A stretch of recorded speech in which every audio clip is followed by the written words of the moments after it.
Hello everybody, I'm Shivani and this is my 3-year-old best friend, Kirti.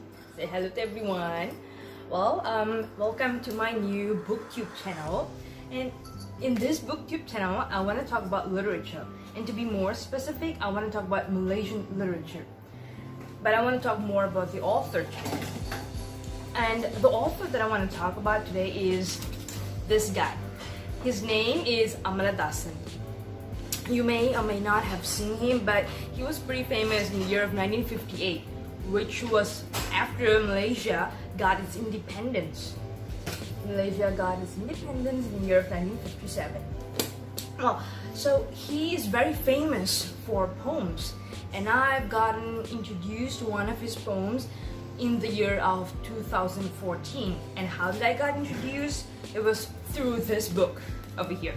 Now, this book was given to every Indian students who are taking the so-called exam as SPM, and the paper is Tamil literature. If you're taking this examination, you'll be given this book. But this book is not permanent. This book is only for temporary, which means this book is not gonna be lasting long. You're gonna get a new book eventually. At the year of 2014 till 2015, you'll get this book. And my brother, he got in this book in the year of 2017 maybe. I really do not know. But anyway, since I want to talk about Amallathasan, he's not really famous when you want to go and Google search about him, but eventually I did. So according to the Wikipedia search, he was born in Kuala Lumpur and he got in his education in Rawang, you call it as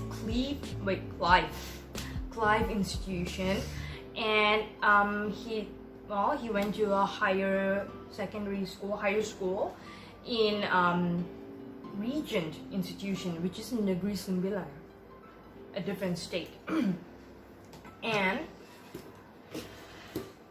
the poem that I read when I was 16, it was this one.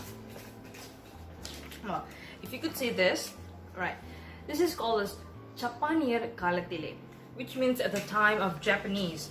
This poem was written in the year of 1982. And through this poem, what I've got to know that Indians at those times, they were forced by the Japanese to build a railway station, which is called as Siam Burma, Thai Burma, which is about 415 kilometers. And through this forced labor, and what the Japanese did was they abducted children from their parents from children. They broke families apart, and what they did was they forced women to take off their clothes, dance nakedly in front of them to entertain them, and eventually they raped them. And many husbands, when it questions them, what they do is they're gonna behead those husbands. Okay. Also, what I want to talk about Amallathasan over here is that this man is now in Singapore. He settled down in Singapore. Also, his books, his poems were published in magazines in Malaysia, Singapore, and Tamil Nadu. Tamil Nadu is a state in India. Okay. I couldn't get more information about him, but eventually what I did find was his Google Gmail and his house address. See, this is his Google account and this is his house address. It's in Singapore. Okay, and this is his face over here. I also wanted to know, since he has received few awards. Okay, so you should see that the awards he has received is Alek Padam NC, and he also has an honor as Amallathasan Award. His name, he has earned a salutation called Kavinya Reru. This name, Kavinya Reru, he earned it because of his good literature works. Okay, and also I found that Some of his books are available online, but you gotta buy it. And well, I couldn't find much about it, but there's this one, well, few books. Tamiler, Talaver, and what's this? This Pulanguer and Belvenden. Okay, and all these books are in Tamil. So if you could read Tamil, you could read his books. People say that there used to be some translated books, but I don't think so. They're available nowadays. So anyway, as a conclusion, what I want people nowadays to do is that you should stay connected to who you are, and you shouldn't lose old literature.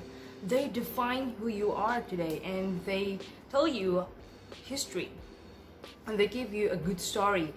And also by reading literature, you could actually, travel through time and understand the past, and you could also relate to it to yourself to these days.